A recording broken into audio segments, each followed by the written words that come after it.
Olá, boa noite a todos. Sou Jorge Alves. Estamos começando mais esse momento, essa série de estudos, de reflexões na carta de Paulo aos Romanos. É um prazer ter você aqui nessa noite, podendo estudar as Escrituras juntos. Hoje é o nosso terceiro encontro. Nós vamos ler a sessão a partir do verso 18 do capítulo 1, verso 18. Você que tem uma Bíblia em suas mãos, abra comigo em Romanos capítulo 1, verso 18.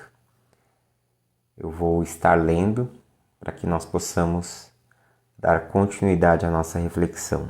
Diz assim: A ira de Deus se revela do céu contra toda impiedade e perversão dos homens, que detêm a verdade pela injustiça. Porquanto o que de Deus se pode conhecer é manifesto entre eles, porque Deus lhe manifestou.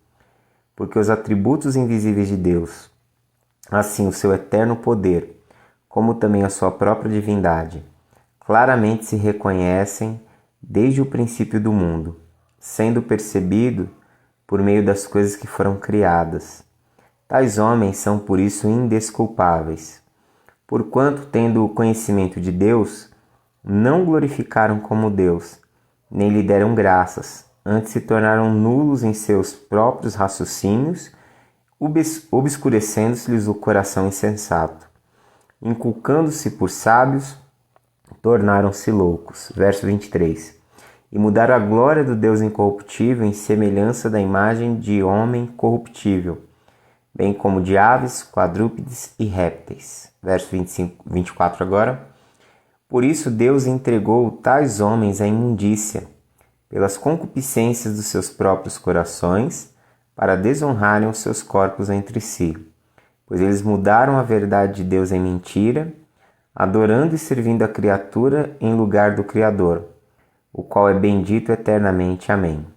Por causa disso os entregou Deus a paixões infames, porque até as suas mulheres mudaram o modo natural das suas relações íntimas, por outro contrário à natureza. Semelhantemente, os homens também, deixando o contato natural da mulher, se inflamaram mutuamente em sua sensualidade, cometendo torpeza, homens com homens, e recebendo em si mesmo a merecida punição do seu erro.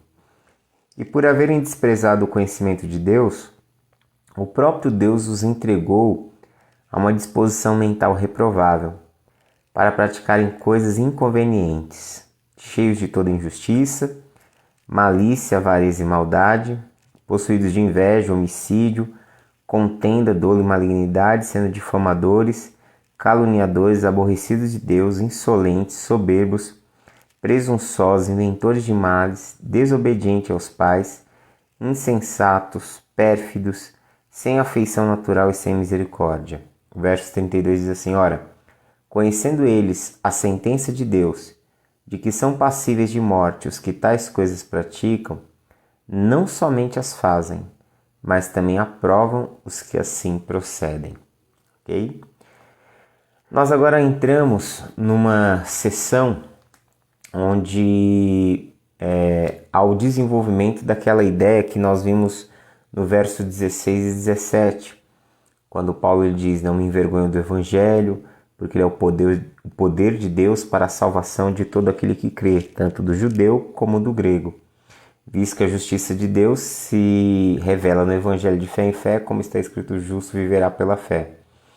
Então ele está falando que eu encerrei o encontro de ontem falando exatamente sobre essa questão, que nós vamos viver pela fé naquilo que Deus fez, pela fé naquilo que Deus realizou por meio de Cristo Jesus, pela fé na obra em que Ele nos torna justos. A sua morte e a sua ressurreição nos coloca nesse patamar de dignidade, de aceitação.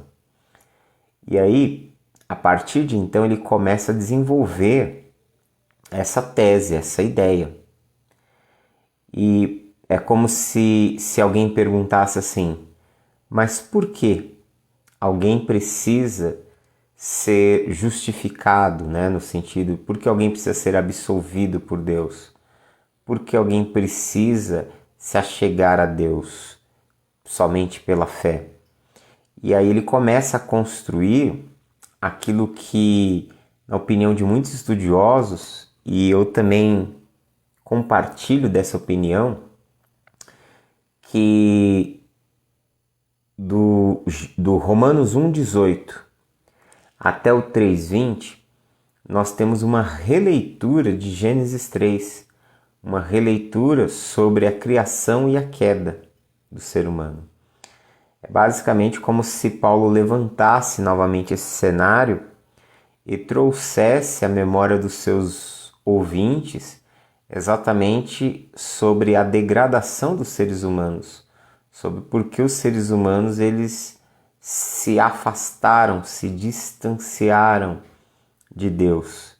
E por conta desse distanciamento se fez necessário novamente serem reconectados por meio da morte e da ressurreição de Cristo Jesus. Então, a gente vai dividir isso aqui em algumas partes, dividir em algumas porções.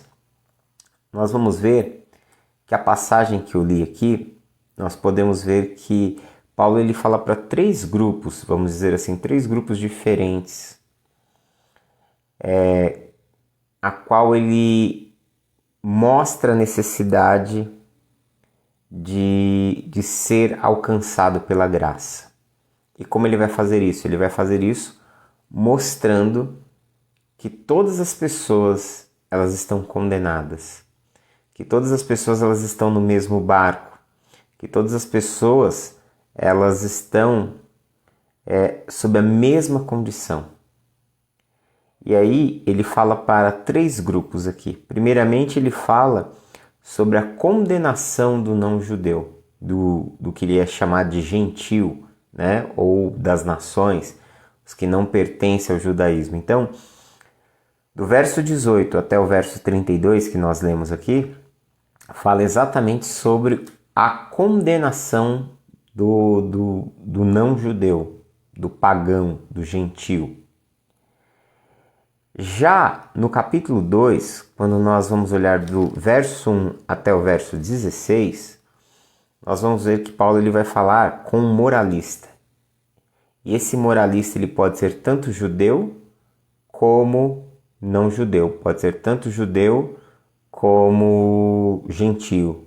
Ele quer falar quem é o moralista. O moralista é aquele que lança regras sobre os outros. O moralista normalmente é aquele que ele tem um padrão condenatório em relação à vida dos outros e ele se vê como o ápice da moralidade, como politicamente correto, como aquele que está acima dos outros.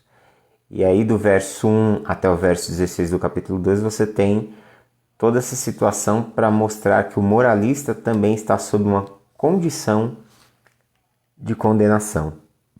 Depois, nós vamos do capítulo 2, verso 17, até o capítulo 3, verso 8, o alvo agora do argumento de Paulo são os judeus. Os judeus que se apoiavam na lei e que acreditavam porque receberam a lei, porque eram praticantes da lei, porque eram da descendência de Abraão, que eles estavam justificados, que eles não precisavam de salvação, que eles já estavam salvos, que eles tinham a sua condição assegurada. Paulo mostra para eles que eles também estão condenados, que também a condenação os alcançou. E aí do capítulo 3, do verso 9 até o verso 20, Paulo ele conclui mostrando que todos os seres humanos, todos os homens, universalmente, todos estão sob a condenação do pecado. Então ele vai, esse tema do pecado, da sua condenação, é desenvolvido do capítulo 1, verso 18, até o capítulo 3, verso 20, ok? Nós vimos aqui uma apresentação de algumas revelações. Quando nós lemos o verso 16 e 17, no último encontro que nós tivemos, nós vimos que Deus ele revela a sua justiça através do Evangelho, ele revela a sua justiça na obra que Deus realiza através de Cristo Jesus e, consequentemente, ele revela também o poder da sua salvação. Ele revela a sua salvação entre os homens. Mas no verso 18, nós temos uma terceira revelação, que é a revelação da ira de Deus, que é abordada não somente por Paulo, mas a ira de Deus é um tema que percorre toda a Escritura. E no verso 19 e 20, nós temos uma revelação da criação, da glória de Deus na criação. Se nós fôssemos inverter, a ordem lógica seria assim: o verso 20, Deus ele se revela na criação e os homens rejeitam essa revelação de Deus, desprezam essa revelação de Deus, então Deus revela sua ira contra toda maldade, toda injustiça praticada pelos seres humanos. Para que essa ira ela seja saciada, Deus revela a sua justiça na cruz, onde Jesus ele leva e recebe sobre si a condenação do pecado que existe na raça humana. E depois você vai ver que Deus ele revela o quê? A sua salvação aos homens por meio do Evangelho. E essa salvação, ela alcança todo aquele que crê no Evangelho, que crê em Jesus. Bom, então eu quero começar aqui do verso 18 exatamente trabalhando essa questão da ira de Deus. O que vem a ser esse conceito, esse termo aqui, a ira de Deus? Como eu disse, a ira de Deus é um tema que percorre todas as Escrituras. Você vai ver lá nos profetas que a ira de Deus, o dia da ira de Deus é anunciado como sendo o dia do Senhor. O dia do Senhor, na literatura profética, carrega um paralelo como sendo o dia da ira de Deus. Por quê? Porque é o dia do julgamento, o dia onde Deus ele vai trazer a punição a toda maldade, a toda injustiça, a toda perversidade. Quando nós pensamos na ira de Deus, esse é um tema que gera muita discussão, esse é um tema que assombra muito as pessoas, porque pensar em um Deus que se ira parece não fazer uma conexão muito clara com o caráter de um Deus amoroso, de um Deus misericordioso. Parece que faz um contraste ou um contraponto em relação a essa natureza misericordiosa, amorosa, graciosa de Deus. E, logicamente, quando muitas pessoas pensam sobre a ira de Deus, talvez elas pensem com a categoria do que elas entendem por ira. E quando nós pensamos em ira, de uma perspectiva humana, automaticamente, atrelado à palavra ira, está a ideia de violência, está a ideia de agressão, está a ideia de vingança, está a ideia de ódio, de rancor, certo? De maldade. E nós precisamos primeiramente entender que esse termo, a ira de Deus, ela não é em nada semelhante à ira humana. Se a gente fosse tentar fazer um paralelo, acho que o único ponto que se assemelha com o sentimento humano é um estado de indignação. O que é a ira de Deus? A ira de Deus é uma indignação de Deus em relação a toda maldade, toda perversidade praticada pelos seres humanos na história. Quando nós pensamos na ira de Deus, você não pode pensar na ira de Deus como sendo uma ira humana, como sendo um sentimento humano de ira, como eu acabei de falar, que carrega ódio, carrega vingança, carrega esse sentimento de ferir, de agredir. Não. Quando você pensa sobre a ira de Deus, você tem que pensar que a ira de Deus é a manifestação da indignação contra o mal e que Deus ele vai agir na história para banir toda forma de maldade. Quando nós falamos sobre o reino de Deus, a temática do reino de Deus nas Escrituras fala exatamente de uma sociedade aonde vai imperar a paz, uma sociedade onde não vai haver assassinatos, roubos, tragédias, massacres, homicídios, genocídios. É uma sociedade onde não vai haver engano. O reino de Deus é uma sociedade onde a justiça de Deus prevalece sobre todas as coisas. É uma nova sociedade, é uma sociedade construída. Lógico que no lá e no além, não é algo do aqui e agora, né? O reino de Deus é algo para o futuro. Podemos dizer que o reino de Deus é uma esperança escatológica, ok? O reino de Deus é essa manifestação dessa sociedade onde o mal será banido da existência humana. Por quê? Porque toda forma de maldade, toda forma de injustiça gera indignação de Deus, ok? Então, a ira de Deus ela não está atrelada ao sentimento humano.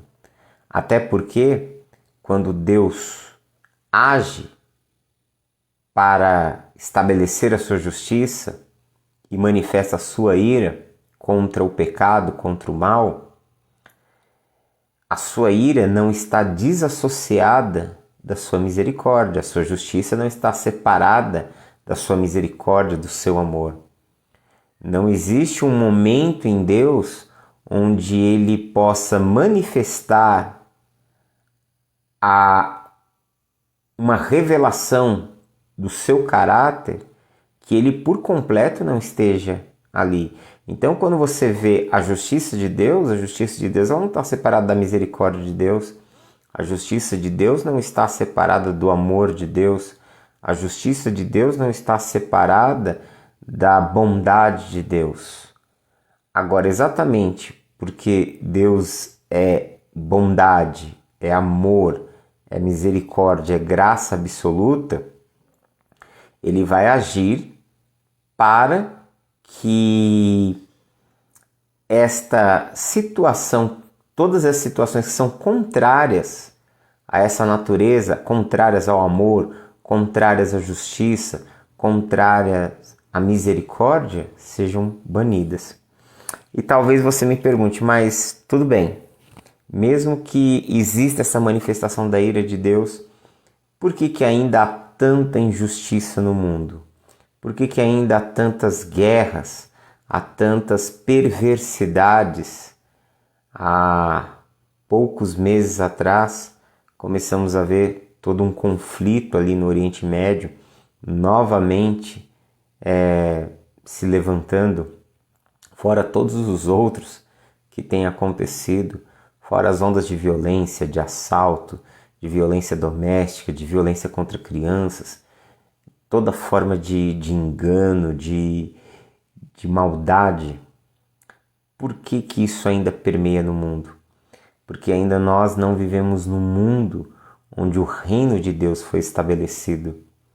Nós ainda vivemos num mundo onde os homens estabelecem os seus governos.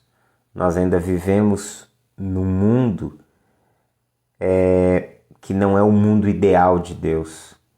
Eu posso dizer que a vontade de Deus, ela não acontece nesse mundo.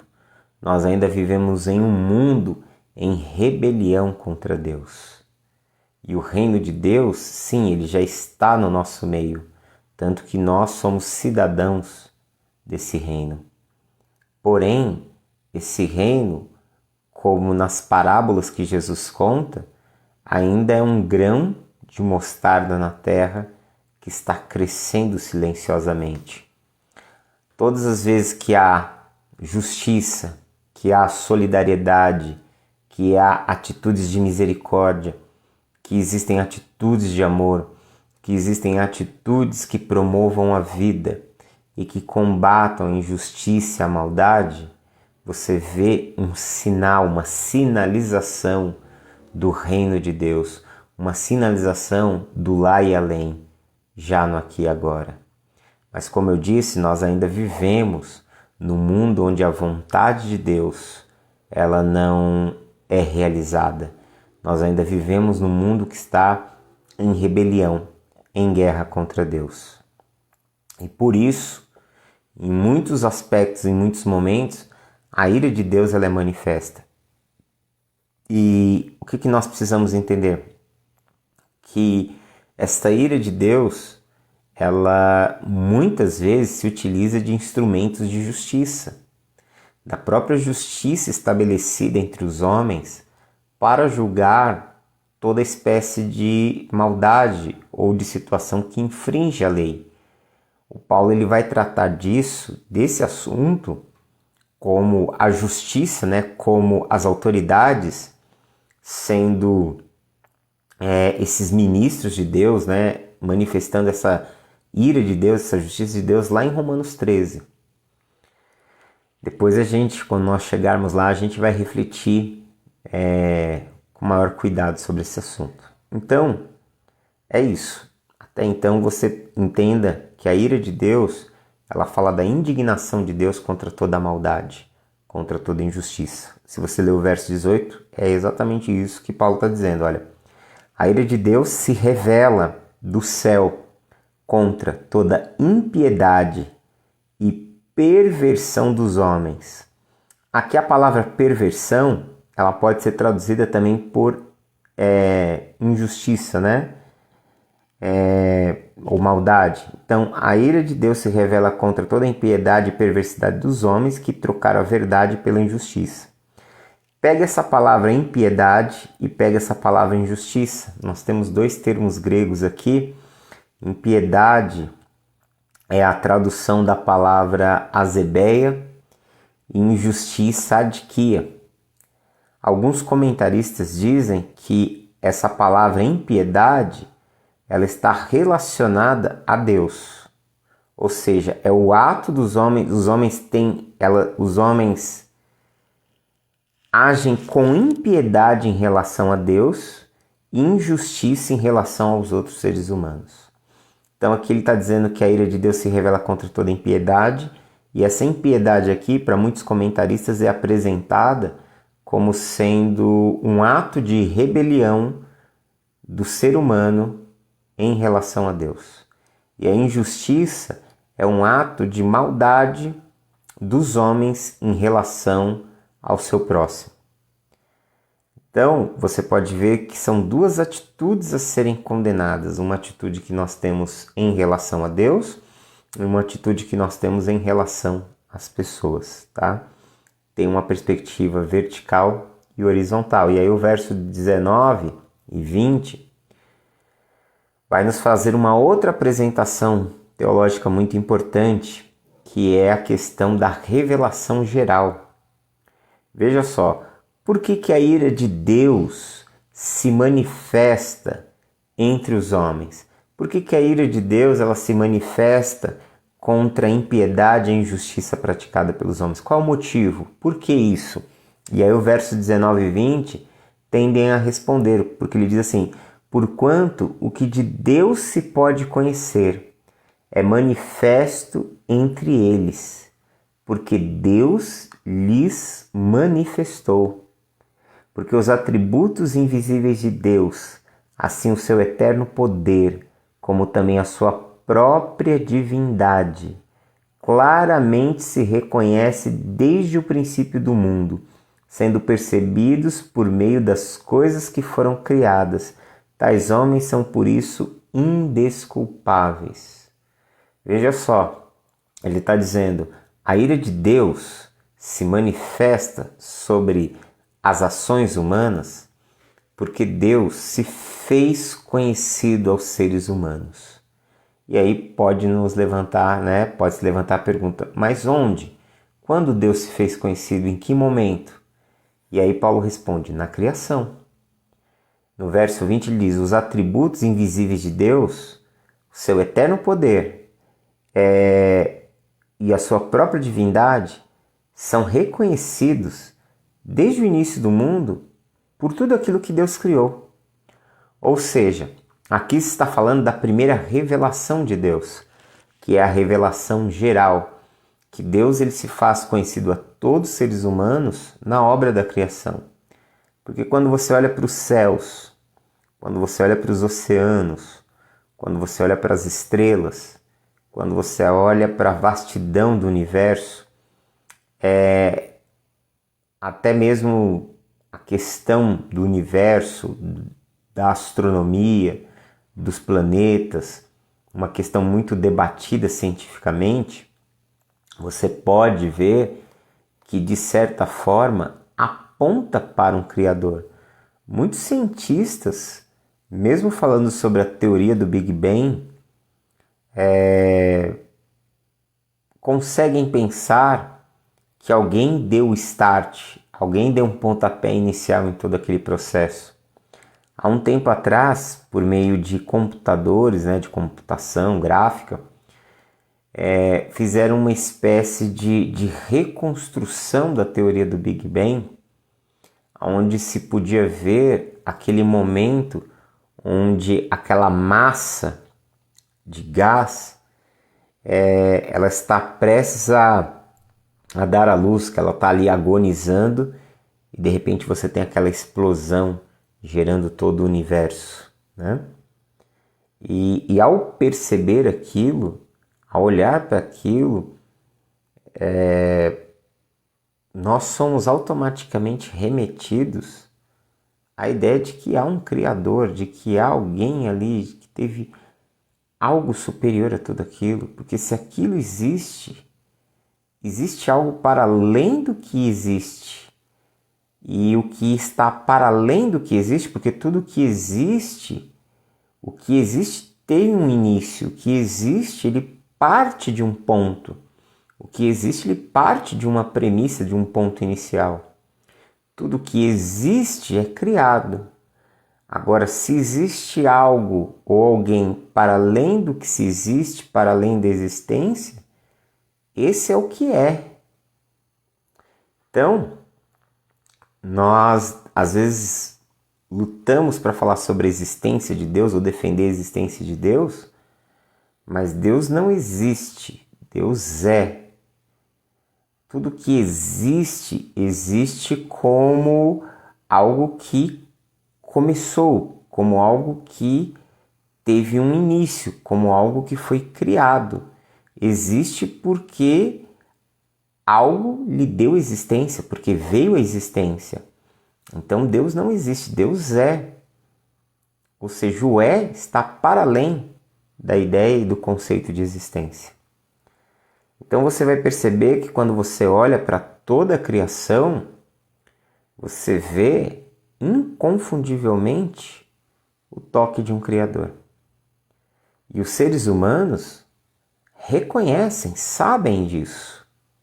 Porém, mesmo conhecendo isso, de uma forma consciente, eles resolveram viver as suas vidas como se fossem donos de suas próprias vidas.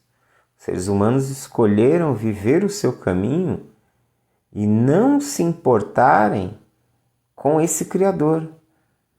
Porque aí entra essa questão, se você acredita, entre aspas, na existência de Deus, se você acredita que Deus existe, né? Porque se a palavra existir, essa é a categoria humana mais, vamos dizer assim, mais cabível no nosso entendimento para falar que nós cremos na realidade de Deus. Se você crê na realidade de Deus, então você precisa crer que esse que cria todas as coisas, que estabelece todas as coisas, ele também estabeleceu leis, ele também estabeleceu limites, ele também estabeleceu algum tipo de código pelo qual as coisas venham a existir, pela qual as coisas venham a acontecer, e muito provavelmente então você precisa pensar que então esse Deus tem uma vontade, tem um modo que ele estabeleceu para que os seres humanos vivessem.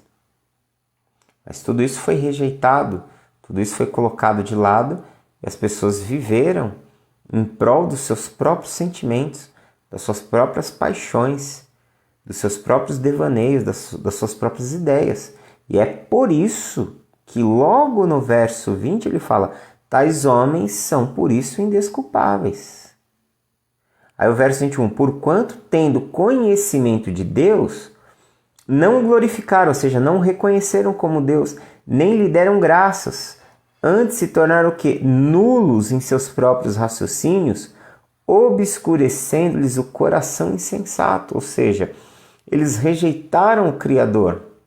A raça humana rejeitou o Criador, passou a viver de acordo com as suas próprias ideias, a sua própria vontade, e isso fez com que eles ficassem cegos.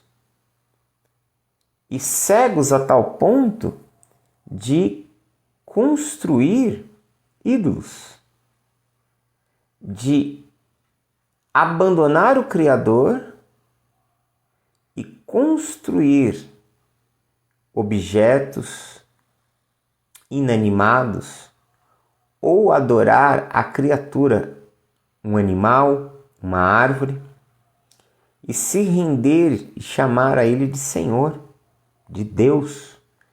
Então, Paulo está dizendo que houve o que? Uma degradação na consciência humana. Os seres humanos perderam a visão da realidade. E aí o verso 22 ele diz: inculcando-se por sábios, ou seja, pensando que eles estavam tendo uma atitude sábia, eles se tornaram loucos e mudaram a glória do Deus incorruptível, do Deus invisível, em semelhança de homens, da imagem de homens, de aves, de quadrúpedes e répteis.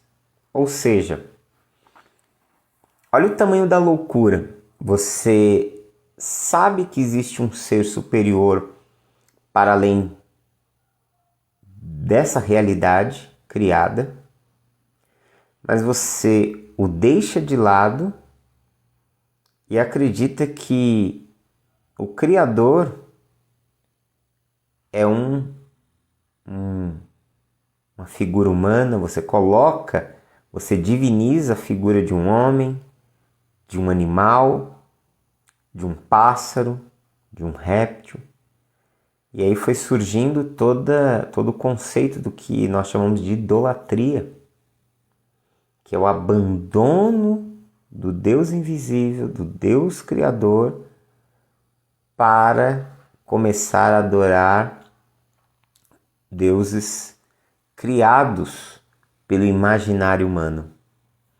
Logicamente que se você for ler sobre isso, estudar sobre as primeiras formas de culto, sobre como eram os cultos dos homens primitivos, você pega as mais variadas sociedades, você vai perceber que sempre os seres humanos, muitos sociólogos escrevem que os seres humanos buscaram um ponto de contato dentro de alguma coisa que eles poderiam compreender, ou seja, que eles procuraram uma relação com o divino a partir de algo que lhes fosse acessível, a partir de algo que lhes fosse compreensível. Então era muito comum os seres humanos olharem para o Sol, para a Lua, e reconhecerem no Sol, na Lua e nas estrelas divindades. Quando o raio caía, aquela chuva pesada, os raios, eles entendiam que aquilo era uma punição ou uma guerra entre os deuses. E aí começa todo aquele imaginário popular, todo o imaginário do ser humano acerca das suas crenças, né? É um assunto muito extenso até para a gente tratar numa live. Mas o que Paulo está mostrando? Ele está falando, olha, que os seres humanos só fizeram essa busca, só procuraram esses pontos de conexão porque eles se perderam na sua relação com o Criador. Então aqui ele está nos levando novamente lá para Gênesis 3. Ele está nos levando exatamente para o momento que o ser humano rompe, quebra a aliança, entendeu? E tudo se torna maldito, seus relacionamentos se tornam amaldiçoados, o planeta Terra se torna amaldiçoado, são expulsos do lugar da comunhão, do lugar onde havia vida, e agora eles têm que viver sob toda essa condição de obscuridade, sob essa condição de ignorância. É isso, essa releitura da queda de Gênesis que você vê muito presente aqui. E aí, consequentemente, você vai ver a manifestação da ira de Deus a partir do verso 24. E como a ira de Deus se manifestou? Talvez você pense, já que você está falando que ele está fazendo uma conexão com Gênesis, então o dilúvio foi uma manifestação da ira de Deus? Sim, o dilúvio foi uma manifestação da ira de Deus, uma manifestação da justiça de Deus para brecar o nível de perversidade, de maldade, de crimes hediondos e de tantas deturpações que estavam acontecendo. Porém, o dilúvio ele foi, vamos dizer assim, uma manifestação para aquele momento histórico. Mas você vai ver que a ira de Deus apresentada por Paulo aqui, ela se dá de uma maneira silenciosa. Preste atenção no verso 24. Diz assim: por isso Deus entregou tais homens à imundícia pelas concupiscências dos seus próprios corações, para desonrarem os seus corpos entre si. Ou seja, veja o termo que Deus os entregou.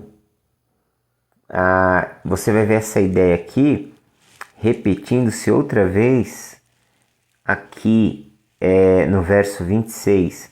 Por causa disso, os entregou às paixões infames. Você está entendendo? O que quer dizer esse termo aqui, os entregou? Significa que Deus abriu mão. Ele deixou que essas pessoas caíssem abismos após abismos. Um abismo que vai chamando um outro abismo. Uma situação de escuridão, de caos, de trevas que vai nos levando a um caos maior, a pecados com uma intensidade e uma gravidade maiores. Ou seja, essas pessoas elas ficaram à mercê dos seus próprios sentimentos, da sua própria loucura. E isso está permeando a história da humanidade. Ainda hoje, quando você vê, vou pegar uma maquete assim, bem mais um exemplo, né? Quando você vê líderes políticos deflagrando guerras, cometendo crimes de guerra, crimes contra a humanidade, quando você vê toda sorte de crueldade, todas as coisas hediondas que vão acontecendo, esses são os seres humanos que estão entregues aos seus próprios desejos, destruindo a si mesmo e destruindo os outros. Essa é uma manifestação da ira de Deus. Então ele diz assim no verso 24: por isso Deus os entregou, tais homens, à imundícia, pelos desejos, né, pelas concupiscências dos seus próprios corações, para desonrarem os seus corpos entre si. Ou seja, Deus os abandonou e, em consequência disso, começa aqui todo um processo de imoralidade sexual. Começa aqui todo um processo de adoecimento, de perversão na sexualidade humana. Olha o verso 25. Pois eles mudaram a verdade de Deus em mentira, adorando e servindo a criatura em lugar do Criador, o qual é bendito eternamente. O que você vê? Que para Paulo aqui, a idolatria é o berço, é a raiz de toda forma de imoralidade sexual, de toda forma de perversão na sexualidade humana.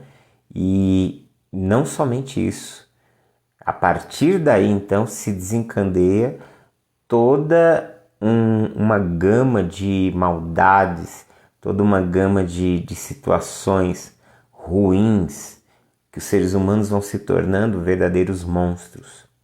O verso 26 ele vai dizer assim: por causa disso, os entregou Deus às paixões infames. Veja só o termo aqui, paixões infames, ou seja, é uma espécie de sentimento doentio e desonroso. E aí ele diz, porque até as suas próprias mulheres mudaram o modo natural das suas relações íntimas, por outro contrário à natureza. Verso 27. Semelhantemente os homens também, deixando o contato natural da mulher, se inflamaram mutuamente em sua sensualidade, cometendo torpeza, homens com homens, e recebendo em si mesmo a merecida punição do seu erro. Então aqui você vê que Paulo ele diz que a idolatria gerou um juízo de Deus que os entregou aos desejos dos seus corações, e nessa cegueira eles começaram a viver todo um padrão de imoralidade, a começar da sua sexualidade, onde mulheres elas deixaram o modo natural das suas relações íntimas. Isso aqui é um texto muito debatido, mas a ideia aqui, a maior parte dos comentaristas, John Stott, Fitzmyer, F.F. Bruce e entre os outros, Charles Dodd, ele defende a ideia que essa mudança do uso natural significa que essas mulheres deixaram de se relacionar com homens e passaram a se relacionar com outras mulheres, ok? Então está implícito aqui exatamente essa condição em que elas passaram a viver, entendeu? Então relações íntimas contrário à natureza, ou seja, relações íntimas não mais com homens, mas com outras mulheres. E aí o verso 27, semelhantemente, os homens também deixando o contato natural da mulher, se inflamaram mutuamente em sensualidade, o que? Cometendo torpeza, homens com homens. Ou seja, mulheres se relacionando sexualmente com mulheres, homens se relacionando sexualmente com homens. E onde isso aqui acontecia?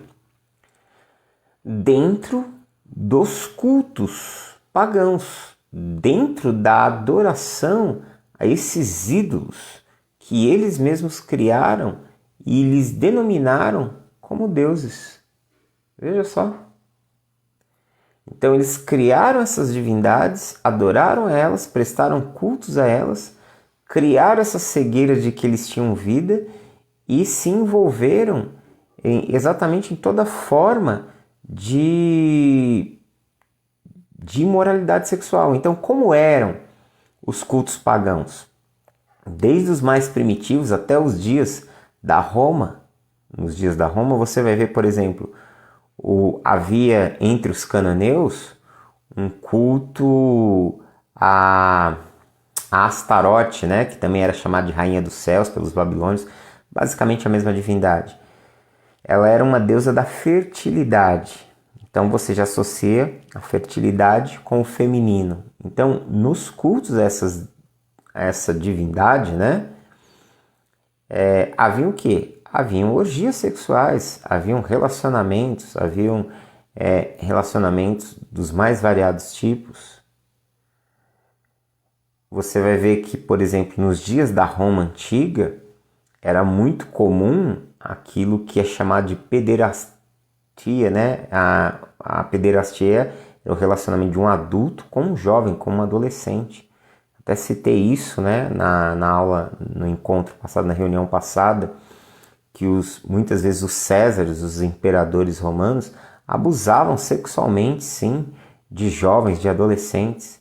Ou seja, olha o tipo de mundo, olha o tipo de sociedade que surgiu a partir do abandono de Deus e a partir desse mergulho dentro dos desejos loucos e doentios da mente humana. E esses desvios estão presentes na sociedade, desde a antiguidade até os dias de hoje. Às vezes nós nos assustamos, né? Vemos algumas coisas assim na sociedade e fala, poxa, isso daí sabe, é assustador, é fora do comum. Na verdade, isso tem acontecido na história, entendeu? Sempre houve na história. Talvez hoje o que você vê, há um consenso maior em entender isso como algo natural. Mas alguns contextos, a Roma que Paulo está aqui escrevendo para esses cristãos que estão sobrevivendo e caminhando na fé, é a Roma que acontece esse mesmo tipo de modo de vida, você está entendendo? Essa mesma Roma é palco dos mesmos problemas que você encontra em São Paulo, no centro urbano de São Paulo, dos mesmos problemas que você encontra em Nova York, dos mesmos problemas que você encontra em Paris ou em qualquer grande capital do mundo hoje. E às vezes até mesmo escancarados, como também nós temos hoje escancarados em muitos lugares. Então, para você ver como essa carta trata de problemas do ontem, mas que são os problemas do hoje, os problemas da atualidade. E aí você vai perceber o quê? Que essa rejeição dessa revelação de Deus colocou os seres humanos no estado de condenação. A partir de então, veja só o que vai acontecer. Verso 28, e por haverem desprezado o conhecimento de Deus, o próprio Deus os entregou. É a terceira vez que você vê esse termo sendo usado aqui. Deus os entregou uma disposição mental reprovável para praticarem coisas inconvenientes. A partir daqui, o verso 29, 30 e 31, você tem a citação, você tem uma lista de 21 atitudes de maldade, de imoralidade, 21 vícios ou 21 denúncias de maldade que que acometeu, aliás, a raça humana, que sobreveio sobre os seres humanos, ou que eles se tornaram praticantes, melhor dizendo, né, responsáveis por tudo isso. E por quê? Porque Deus os entregou uma disposição mental reprovável. É mais ou menos como se os seres humanos que em algum momento pudessem enxergar a Deus, pudessem enxergar as obras de Deus, pudessem ter uma consciência mais elevada, a partir desse estado de rebelião, a partir desse estado de abandono, como se fosse jogado um véu escuro, denso sobre eles. E a partir daí, os homens só tropeçaram, só caíram, só tornaram as coisas piores. E aí veja só o que Paulo diz no verso 29. Ele termina o 28 dizendo, para praticarem coisas inconvenientes, cheios de toda injustiça, malícia, avareza, maldade, possuídos de inveja, homicídio, contenda, dolo e malignidade, sendo difamadores, caluniadores, aborrecidos de Deus, insolentes, soberbos, presunçosos, inventores de males, desobedientes aos pais, insensatos, pérfidos, sem afeição natural e sem misericórdia. Ou seja, a humanidade rolou a ladeira abaixo. E aí o verso 22, ele fala que essas pessoas, elas tinham consciência, não uma consciência clara de Deus, até porque, abrindo um parênteses aqui, a revelação geral de Deus, ela nos mostra e nos revela Deus como Criador de todas as coisas. Mas você pode ver que essa revelação geral, ela se tornou muito mais condenatória do que qualquer outra coisa. Por isso Deus, ele interveio trazendo uma revelação sobrenatural, uma revelação especial. E essa revelação especial se dá primeiramente em Cristo Jesus, na encarnação do Filho de Deus, na sua vida, ministério, morte e ressurreição. Depois Deus se revela de forma especial nas Escrituras Sagradas, inspirando o texto de uma forma sobrenatural. E aí o verso 32 diz: ora, conhecendo eles a sentença de Deus, de que são passíveis de morte os que tais coisas praticam, não somente as fazem, mas também a prova que assim proceda. Ou seja, eles não somente praticam, como eles também eles têm isso como algo normal. Eles incentivam os outros a viver assim. Eles criaram uma cultura, que é a cultura da sociedade, é a cultura do mundo, é a cultura que agir, ter uma atitude de vingança é normal. Você está defendendo os seus direitos. Você ser desobediente aos pais é sinônimo de liberdade. Onde você ser injusto, você não está sendo injusto, você está defendendo o que é seu. Onde você ser avarento é que você está procurando crescer o seu patrimônio, se tornar alguém respeitado. Ou seja, todas essas situações que são situações extremamente ruins e negativas, a sociedade tenta colocar isso como se fosse algo natural e tenta mascarar essas atitudes, colocando isso como coisas que não é tão ruim assim. Você está entendendo?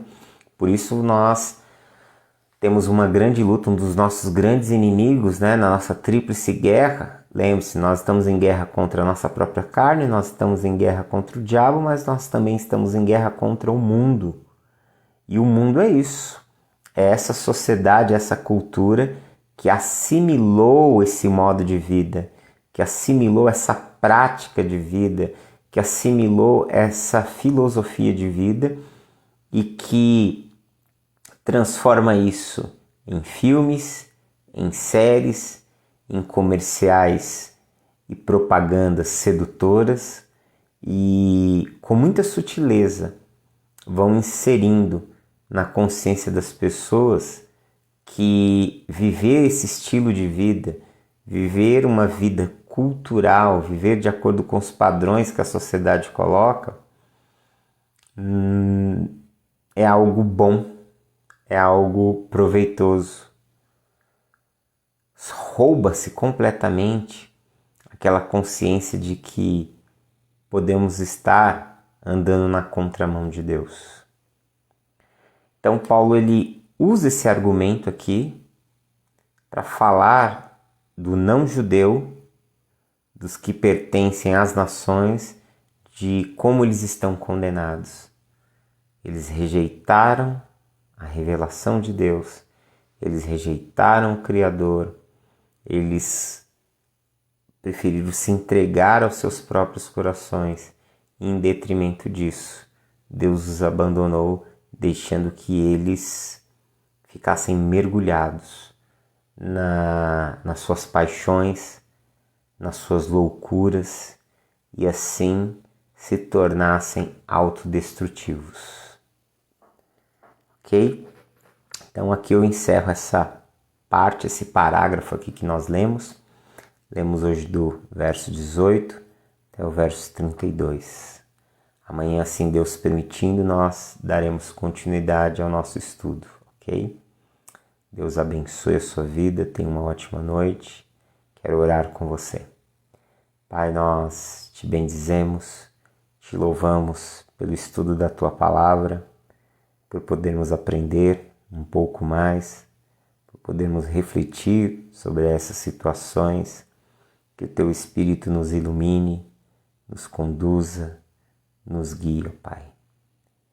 Que possamos colocar os nossos olhos e os nossos corações em Ti. Ajuda-nos, ó Pai, a vivermos uma vida que Te agrada e que glorifica o Teu nome.